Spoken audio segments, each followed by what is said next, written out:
하나님의 말씀은 누가복음 4장 21절과 22절의 말씀입니다. 누가복음 4장 21절과 22절 이제 봉독하겠습니다.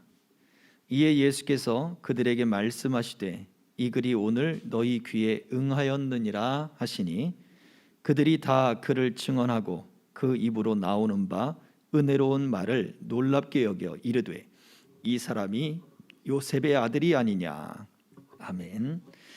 자, 예수님과 그 당시에 말씀을 듣던 사람들과의 입장차가 분명하게 지금 드러나고 있죠. 예수님께서는 이 사역 초기에 여러 회당을 다니시면서 말씀을 전하셨는데 그 중에 이제 고향 땅인 나사렛에 가시게 되셨습니다. 그리고 거기에서 이사야서 61장에 있는 그 말씀을 펴서 읽었고, 그리고 그 말씀대로 이 말씀이 지금 너희에게 임하였다, 너희에게 응답되었다, 너희를 충만케 하였다 라고 말씀하고 있단 말이에요. 이 말씀의 때가 되었다 라고 말씀하셨어요. 그런데 그 말씀을 듣던 사람들은 22절에 보면 예수님의 하시는 말씀들, 예수님의 그 입으로부터 나오는 그 말씀들이 굉장히 은혜로웠다 그랬어요. 그리고 그 입으로부터 나오는 그 말씀들 때문에 놀랬고, 그 말씀들 때문에 그 마음 가운데 굉장한 충격이 온 거죠. 굉장한 신선한 충격들이 그들 가운데 왔습니다. 그런데 결론을 어떻게 잡아요? 야, 이 사람이 어떻게 이런 말을 하느냐. 와, 놀랍다. 야, 참 충격스럽다. 야, 참 신선하다. 그런데 그가 누구냐? 바로 이 나사렛 동네에 살던 요셉의 아들이 아니냐라고 이야기를 해요. 그들의 결론은 이 사람이 놀라운 말을 하지만 이 사람은 요셉의 아들이다. 내가 알고 있는 사람이고 내 아는 친구의 아들이고 또 내 친구의 형이고 내 친구고 내 옆에 살았고 옆집에 살았고 앞집에 살았고 윗집에 살았고 우리 동네에 살던 내가 자주 만나서 이야기하던 형이고 동생이고 그렇게 엮여지는 거예요. 그래서 예수님이 선지자가 고향에서 환영받지 못한다는 말씀을 예수님이 이 자리에서 하셨습니다. 또 엘리야 때에 많은 과부가 있었음에도 불구하고 바로 그 엘리야가 살던 고향 땅의 사람이나 이스라엘이나 유다 땅의 사람들이 아닌 이방인의 과부에게 하나님의 은혜가 임했다. 또 엘리사 때도 많은 나병 환자가 있었지만 누가요? 이방인인 문둥병자, 이방인이었던 나아만만 하나님이 그를 통해 고쳤다. 이런 말씀을 하셨어요. 그러니까 얼마나 참 사람들의 마음 가운데 하나님이 충분히 그들에게 능력이 있음에도 불구하고 그 능력이 바로 하나님을 정작 믿는다고 하는 사람들에게는 그 능력이 임하지 않았다라는 것을 말씀해 주고 있는 거죠. 이유가 뭐냐 이거예요. 이유가 뭐냐? 우리가 너무 익숙한 사람이다. 예수님이 그들이 볼 때 나사렛 회당에서 있었던 그 자리에 앉아 있었던 사람들에게는 참 자랑스러웠겠죠. 우리 동네에 이런 사람이 태어났다니. 나랑 같이 뛰어놀던 저 꼬마가 이제 성장해서 이야 저렇게 유명하고 또 이제 사람들에게 선지자로 불림을 받는 저런 사람이 되었다니. 우리 동네에 드디어 용났네. 우리 동네에 인물이 났네. 이런 여러 가지 사람들이 생각을 했겠지만 결국 그 모든 생각들은 무엇을 가로막았느냐? 하나님의 말씀이 지금 내게 응답되고 있다는 사실을 가로막았던 것입니다. 나아만도 그랬고 또 예수님이 예를 들었던 그 과부도 마찬가지였고 그들은 하나님의 말씀이 선지자를 통해서 지금 내게 응답될 것을 결과적으로 믿었기 때문에 그 일들이 벌어졌습니다. 또 우리가 잘 아는 예수님의 그 옷자락에 손을 대고 그 옷자락을 만졌던 여인, 분명히 제자들은 말하기를 주님, 지금 사람들이 잔뜩 모여서 이렇게 서로 밀치는데 지금 예수님을 밀치고 예수님을 만지고 하는 사람들이 한두 사람이 아니라는 거예요. 그런데 어째서 한 여인이 예수님의 옷자락을 잡았다고 이야기하십니까? 여기 예수님 옷자락 잡은 사람 정말 많습니다. 그 얘기인 거예요. 그런데 예수님은 오직 한 여인, 그 여인은 예수님을 통해서 하나님의 응답이 지금 내게 임할 것이다 라고 하는 소망을 가진 바로 그 여인 한 사람, 그 사람에게 내 능력이 나갔다 라고 말씀을 하신 거죠. 자, 그렇습니다. 오늘도 우리가 정말로 많은 익숙한 그러한 신앙의 모습들이 우리들에게 있을 것입니다. 제자의 나사렛 회당에서 이야기를 듣는 사람들은 그렇습니다. 익숙했고 또 환영했고 좋아했고 자랑스러워했지만 하나님의 말씀이 지금 내게 응답되었다라고 하는 그 예수님의 그 말씀이 믿어지지 않은 거예요. 지금 내게 말씀하는, 또 지금 내게 응답하시는 하나님이라고 하는 것을 그들은 받아들이지 않았다라고 하는 것입니다.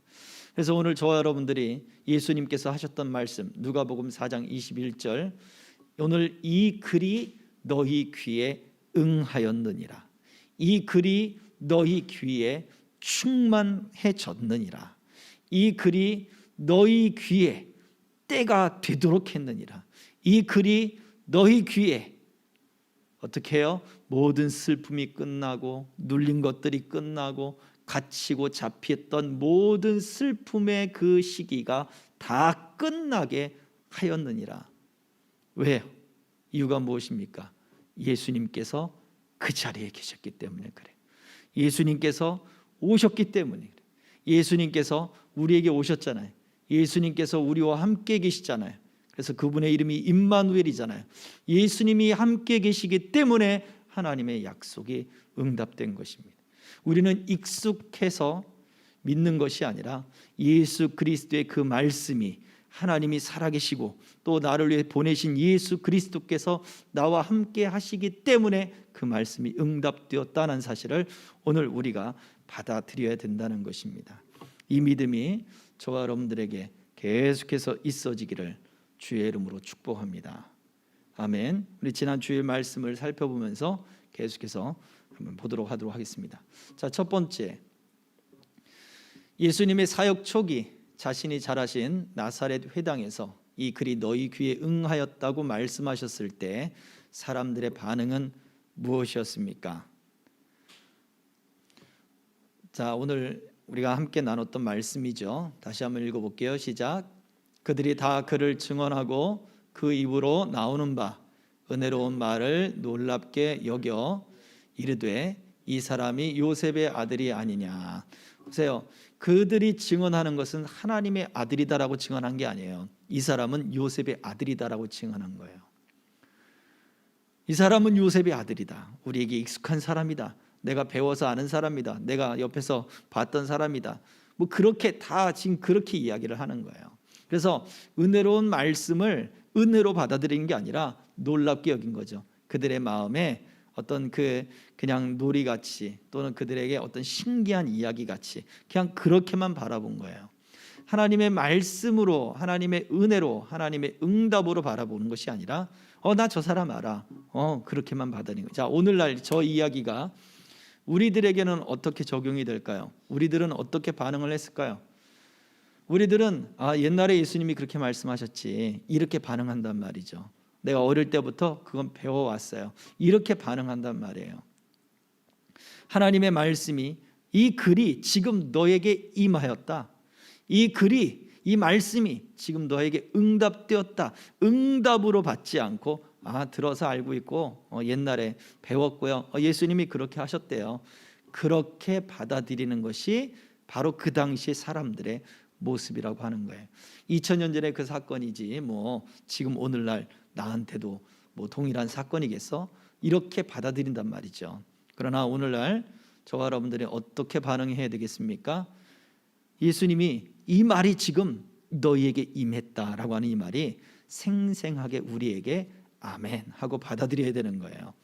자, 다음입니다. 이와 같은 반응의 이유가 무엇일까요? 사람들이 왜 저렇게 익숙하고 또 했던 그런 반응들을 하게 되었을까요? 자, 같이 읽어보겠습니다. 시작. 말씀을 마음으로 듣지 않고 귀로 들었기 때문입니다. 예수님은 이 글이 너희 귀에 응답됐다라고 말씀하셨을 때 그 귀는 일반적인 우리가 소리를 듣는 이러한 기능적인 우리 신체적인 귀를 이야기하지 않습니다. 무엇이었습니까? 바로 그 말씀을 듣고 말씀의 의미를 깨닫고 어떻게 해요? 마음으로 깨닫고 마음으로 받아들이고 마음으로 이해하는 그런 마음의 인지적인 능력, 이해하는 이해적인 능력, 바로 그러한 것을 예수님은 원하셨던 거예요. 그런데 사람들은 말씀을 마음으로 받지 않고 어떻게 해요? 그냥 귀로 들리는 소리로만 들었다는 거죠. 그래서 다음입니다. 성경의 말씀이 오늘날 내게 어떻게 응답이 되겠습니까? 라고 질문을 한다면 우리는 어떻게 대답을 해야 될까요? 성경의 말씀들이 오늘날 내게 어떻게 응답이 되겠습니까? 자, 눌러주세요. 같이 읽습니다. 시작. 이 글이 너희 귀에 응하였다는 말씀을 믿음으로 됩니다. 예, 예수님이 하나님의 약속이었고 그 메시아에 대한 하나님의 약속이 있고 구원의 약속이었죠. 그 약속이 지금 너희에게 응답됐다. 하나님의 구원의 때가 됐다. 하나님이 이제 모든 슬픔을 다 끝내시고 이 완성되는 그때가 됐다라고 하는 이 말씀을 믿음으로 우리에게 응답이 되는 것입니다. 이미 말씀드렸습니다만 이사야 선지자가 활동하던 시절은 기원전 약 740년 때부터 활동을 했다는 것으로 그렇게 추정을 하고 있어요. 그러면 기원전 8세기란 말이죠. 그 8세기로부터 예수님이 오신 바로 그때 800년이 지난 시점이죠.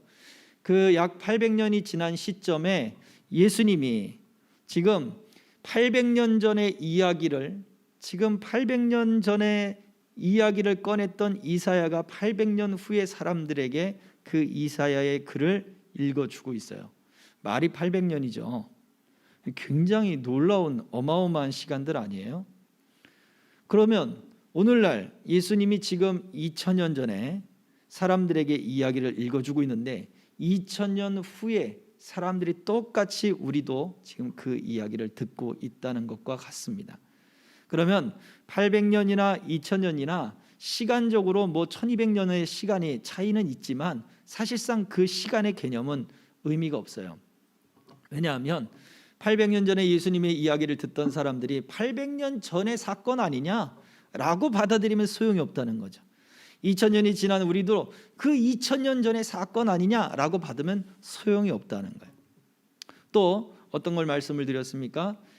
하나님은 800년 전에 이사야를 통하여 메시아에 대한 구원의 약속, 메시아에 대한 출현의 약속을 하셨어요.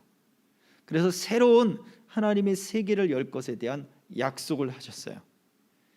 그 약속이 800년을 하나님이 기다려서 예수 그리스도가 이 땅에 오게 하셨다는 거죠. 이사야의 시점에서는 800년을 기다린 거예요, 하나님이.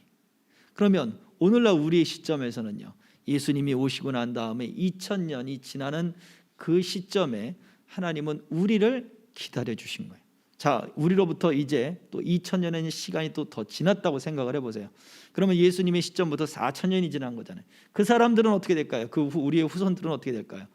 4000년을 기다려서 예수님이 약속을 그들에게까지 전달해 주신다는 거예요. 하나님은 천년이 하루 같다라고 하시는 그 베드로의 이야기를 우리는 기억해야 됩니다. 우리는 시간에 매여 있는 존재지만 하나님은 시간에 매여 있지 않습니다. 하나님의 약속은 반드시 이루어집니다. 그래서 그 약속이 예수님을 통해서 지금 임한 거예요.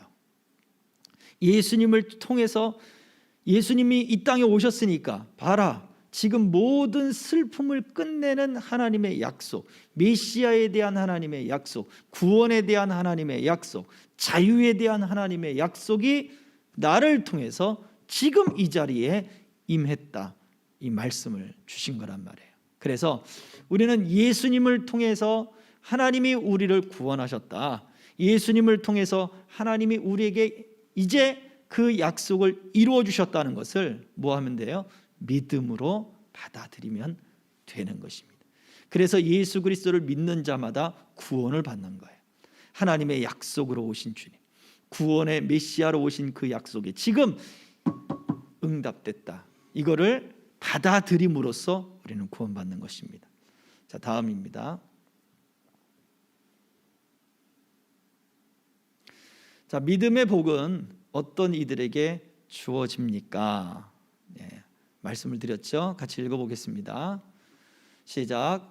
약속의 응답으로 오신 예수 그리스도를 믿는 이들에게 주어지는 것입니다. 마태복음 13장 16절 시작. 그러나 너희 눈은 봄으로 너희 귀는 들음으로 복이 있도다. 아멘. 제자들에게는 비유를 밝히 말씀해 주셨습니다. 제자들은 눈으로 예수 그리스도를 보았고 예수님의 그 비유가 아닌 그 분명한 메시지를 들었습니다. 그래서 너희 눈은 봄으로 너희 귀는 들음으로 복이 있다. 바로 누구를 보고 누구의 이야기를 들었습니까? 예수 그리스도를 보고 예수 그리스도를 그 말씀을 들은 거예요. 그래서 약속의 응답으로 오신 누구를요? 예수 그리스도를 믿는 사람들에게 믿음의 복이 주어지는 것입니다. 자, 다음입니다. 모든 슬픈 자에게 예수께서 하나님의 응답이심을 선포하신 것과 나의 생활과의 관계가 무엇입니까? 이사야 61장에 이야기하고 있는 모든 슬픈 자, 갇힌 자, 또 포로된 자, 또 눈먼 자, 마가복음 4장에서 얘기하는 눈먼 자, 눌린 자, 이런 사람들, 그래서 모든 슬픈 자라고 이야기하고 있는데 그들에게 자유와 또 해방과 또 병고침과 또 그리스도로 하여금 예수 안에서 자유롭게 하는 것, 이것이 오늘날 나의 생활과 무슨 관계가 있느냐 이거죠. 성경은 분명히 그것을 이야기하고 있는데 지금 나의 삶하고는 이게 먼 이야기 아닙니까? 시간적으로 먼 이야기이기도 하고 공감대가 형성되지 않는 먼 이야기일 수 있다는 거예요.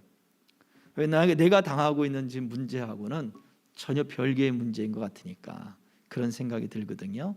자, 나의 생활과 어떤 관계가 있겠습니까? 같이 읽겠습니다. 시작. 내 문제에 하나님이 응답하신 것이며 내 슬픔을 알고 그 해결을 주시길 원하시는 것이며 하나님이 가꾸시고 돌보셔서 나를 반드시 변화시켜 영광스럽게 하실 것임을 믿어야 합니다. 이 글이 너희 귀에 응했다라는 예수님의 이 말씀이 지금 예수님이 하나님의 응답으로 내게 임했다라는 것을 믿는다면 하나님은 우리가 예수 그리스도를 믿는 나의 구원자이신 예수 그리스도를 믿는 그 믿음 때문에 예수님을 지금 내게 하나님의 응답으로 보내주셨다는 것을 믿어야 되는 거예요.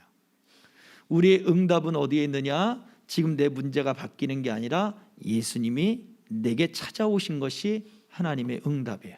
그래서 예수님은 가난한 자, 또 마음이 상한 자, 포로된 자, 갇힌 자, 그들에게 하나님은, 우리 예수님은 복음을 선포하셨고 그 문제가 해결되게 해주셨어요. 그 이야기는 예수님이 우리에게 찾아오시면 우리의 문제가 해결될 것을 말씀해 주고 있는 거예요. 하나님은 우리 문제를 해결해 주길 원하셔요. 마음이 슬픈 자, 우리의 슬픔을 알고 계시는 분이에요. 그래서 이제는 하나님이 우리를 슬픔 가운데 내버려 두는 것이 아니라 그 가운데서도 하나님이 우리를 가꾸시고 돌보시길 원하신다는 거예요. 그래서 하나님의 돌보심이 있는 사람들에게는 우리의 모든 약함이 하나님께 영광으로 반드시 변화될 것입니다.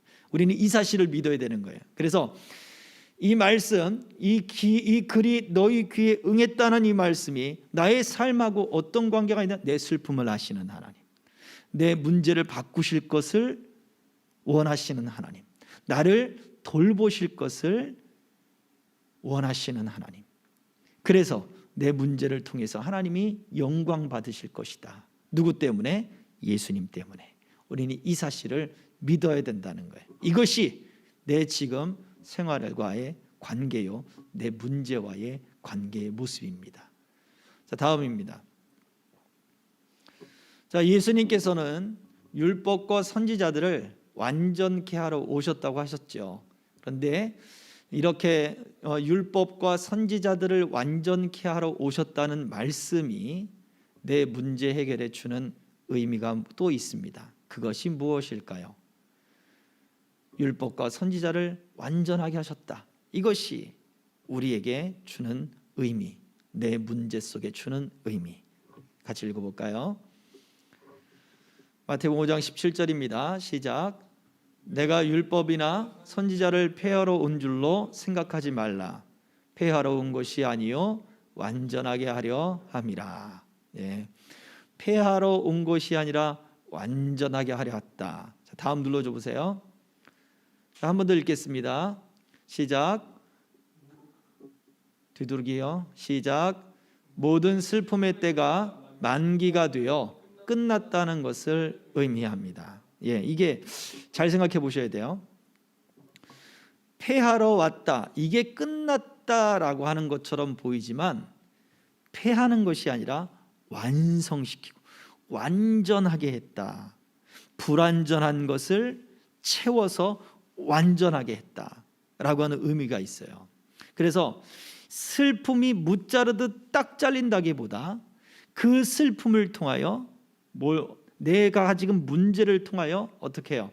하나님이 우리를 완전하게 하기를 원하신다는 것을 말해줘요. 그래서 내 슬픔의 때가 끝났다는 것은 나를 완전하게 하신다. 성숙하게 하고 발전하게 하고 지경이 넓어지게 하고 하는 그러한 도구로 하나님이 율법을 사용하듯 내 문제를 그러한 도구로 사용하신다는 것을 의미합니다. 이것을 기억해 봐야 돼요. 그러면 어떤 이들에게는 슬픔이 딱 사라지기도 하고 어떤 이들에게는 그 환경이 변화되기도 하겠지만 우리가 알 수 없는 하나님의 더 높은 뜻을 향해서 하나님은 우리를 사용하셔요. 그래서 우리의 모든 문제를 통해서 로마서 8장에서는 모든 것이 합력하여 하나님의 선을 이룬다라고 말씀하셨어요. 그 말씀을 이루신다는 것입니다. 그래서 이러한 하나님께서 우리의 삶을 완성시키실 것을 믿게 되죠. 왜? 하나님이 나를 돌보시고 가꾸실 것을 믿는다면. 자, 그래서 마지막 7번입니다. 이와 같은 믿음을 가진 사람들에게 나타나는 특징이 있단 말이에요. 그것이 뭘까요? 내가 이것을 너희에게 이름은 내 기쁨이 너희 안에 있어 너희 기쁨을 충만하게 하려 함이라 라고 말씀하셨어요. 예수님이 내 기쁨을 너희에게 충만하게 할 것이다. 말씀이 응했다라고 하니 충만하다는 뜻도 갖고 있다 그랬잖아요. 충만케 되어지는 거죠. 기쁨이 너희에게 기뻐지도록 만들겠다는 거예요. 그래서 예수님이 우리 문제의 응답이다. 예수님이 내 문제를 하나님이 변화시킬 것에 대한 응답을 가져오셨다. 우리가 예수 그리스도를 믿음으로 하나님이 우리를 돌보실 것이다. 가꾸실 것이다. 예수 그리스도를 믿음으로 하나님이 우리의 모든 슬픔을 알고 계신다. 그래서 예수님 때문에 위로가 된다. 이러한 믿음이 있는 사람, 그 예수님을 지금 우리가 예수님을 믿는 그 믿음이 나의 삶을 하나님이 어떻게 바꾸실지 우리는 다 이해할 수 없다 할지라도 내게 완성되어지는 것이 있는데 그것이 뭐냐면 내 안에 기쁨이 채워지기 시작한다는 거예요. 그래서 그리스도인들의 특징은 기쁨이 그 안에 채워지는 것입니다. 그래서 예수님은 그 제자들에게 내 기쁨이 너희 안에 있을 것이다. 그런데 어떻게 해요? 너희의 기쁨을 채우게 될 것이다. 너희의 기쁨을 충만하게 할 것이다 라고 말씀을 해주셨어요. 그래서 바울 사도도 골로새서 2장 10절에 너희도 그 안에서 충만했다라고 하는 명확한 메시지를 증거하고 있는 것입니다. 예수 그리스도를 믿는 그 사람들에게 예수님이 그 기쁨을 채워주시는 거예요. 하나님은 예수님을 통해서 우리에게 그 충만한 기쁨을 주길 원하셔요. 이건 채워지는 거예요. 수동태예요. 내가 가지는 게 아니라 그분이 채워주시는 거예요. 그래서 어떠한 슬픔이 있더라도, 어떠한 문제가 있더라도 그 문제를 완성시키실 예수 그리스도를 우리가 믿으면 그분이 우리를 채워주십니다. 그분이 우리를 충만케 하십니다. 그분이 우리를 기쁘게 하십니다. 이 사실을 우리가 믿어야 될 것입니다. 자, 마지막 정리하고 읽어보겠습니다. 기쁨은 예수님과 동행하는 제자들의 생활을 특징 짓는 것입니다. 이 기쁨은 말씀대로 충만하게 채워진 기쁨입니다. 채워진 기쁨입니다. 채워주시는 기쁨입니다. 자, 정리하겠습니다. 우리는 말씀의 응답으로 찾아오신 예수 그리스도를 믿어야 돼요. 우리 하나님은 우리의 슬픔을 아시기에 예수님을 보내주신 것이고, 우리가 문제가 해결되기 위해서 예수님을 보내주신 거예요. 구원을 주시기 위해 예수님을 보내주셨어요. 그 예수님은 우리에게 오셔서 우리의 삶을 완성시키실 거예요. 모든 것을 부정하는 것이 아니라 모든 것을 완성시키실 거예요. 그러면서 그 문제 가운데, 삶 가운데 기쁨을 채워주실 겁니다. 구원의 기쁨을 채워주실 것이고, 하나님과의 교제의 기쁨을 채워주실 것이고, 하나님이 우리를 가꾸시고 돌보시는 그 기쁨을 채워주실 것입니다. 이것을 믿는 믿음이 우리에게 있어져야 될 줄로 믿습니다. 이 말이, 이 글이 2000년 전에 그 사람들에게 응한 것이 아니라 오늘 지금 내게 응답된 것입니다. 같이 기도하겠습니다. 이 시간에 우리 말씀을 생각하며, 하나님, 내게 이 믿음을 더하여 주시옵소서. 말씀을 믿고 따르는, 그래서 예수 그리스도를 온전히 믿는, 하나님의 응답으로 오신 예수 그리스도를 믿는 믿음이 우리 안에 있게 하여 주옵소서. 우리가 당한 여러 가지 환난과 문제 가운데서도, 우리가 예배 앞서 기도한 지금 수술 중에 우리 집사님에게도 우리 예수 그리스도를 믿는 그 믿음이 더 강해져서 그 믿음으로 말미암아 하나님의 치료하는 역사가 더 강하게 하여 주시옵소서. 이 시간 우리 같이 함께 기도하겠습니다. 할렐루야. 살아계신 아버지 하나님, 은혜와 사랑 감사합니다. 우리가 주님의 역사와 주님의 그 은총들을 간절히 구하며 기도합니다. 아버지 하나님의 돌보심의 역사를 하나님 소망하며 기도합니다. 우리를 잘하시는 주님, 우리를 통하여 영광을 받으실 주님, 아버지 하나님, 주여 주여 주여, 그 믿음 안에 그 은혜 가운데 하나님 함께 하셔서 주여 우리를 고치시고 새롭게 하여 주시옵소서. 깨끗게 하여 주시옵소서. 우리에게 믿음을 더하여 주시되 응답으로 오신 주님 예수 그리스도, 그 아버지 하나님의 우리의 마음을 아시며 우리의 슬픔을 아시며 우리의 문제를 구원하길 원하시는 주님, 우리를 돌보시며 우리 가꾸기를 원하시는 그 아버지 하나님의 응답으로 오신 그 주님을 아버지 오늘 마음을 열고 예수 그리스도를 믿고 그 믿음 안에 하나님 굳건히 서도록 은총을 더하여 주시옵소서.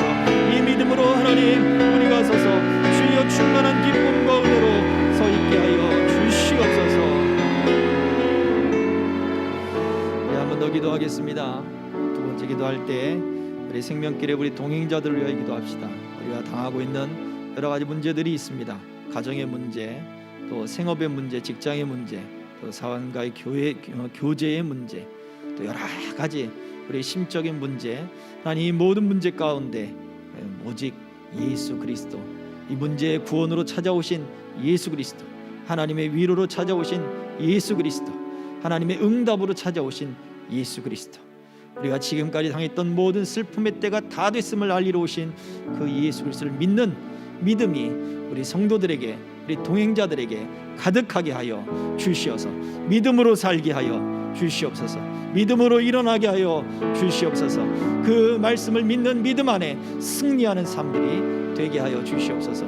우리 한번 합심하여 기도합시다. 주여 주여 주여. 할렐루야. 살아계신 아버지 하나님, 은혜와 사랑 감사합니다. 은혜와 그 믿음의 역사가 하나님 우리 성도들 가운데 가득하게 하시고 충만케 하시고 은혜가 넘치도록 하나님 붙잡아 주시기를 간절히 빌고합니다. 주여 주여 주여 역사해 주시옵소서. 할렐루야. 주님 주여 주여 주여. 아버지 하나님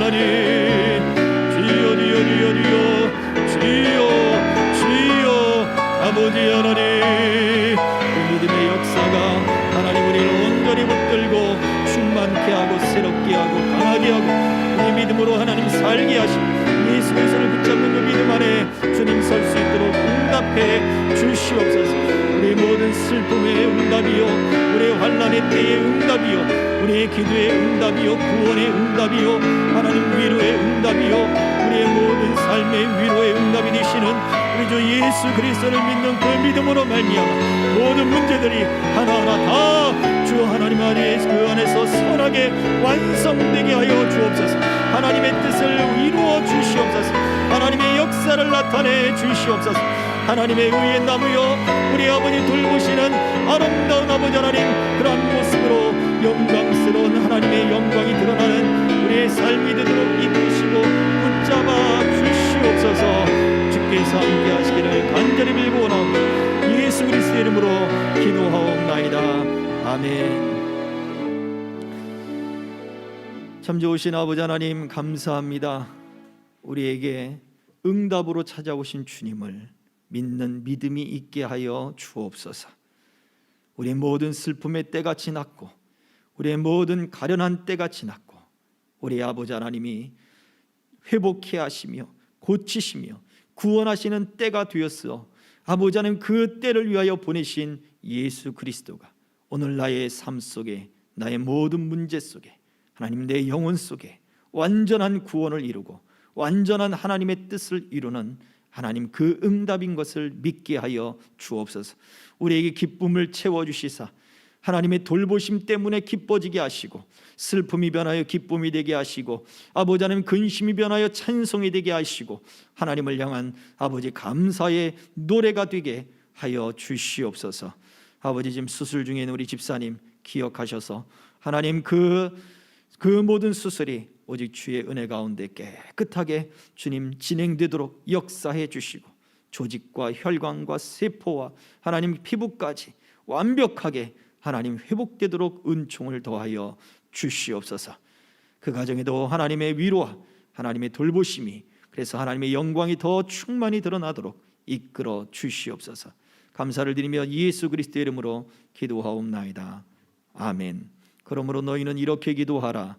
하늘에 계신 우리 아버지여, 이름이 거룩히 여김을 받으시오며 나라 임하옵시며 뜻이 하늘에서 이룬 것 같이 땅에서도 이루어지이다.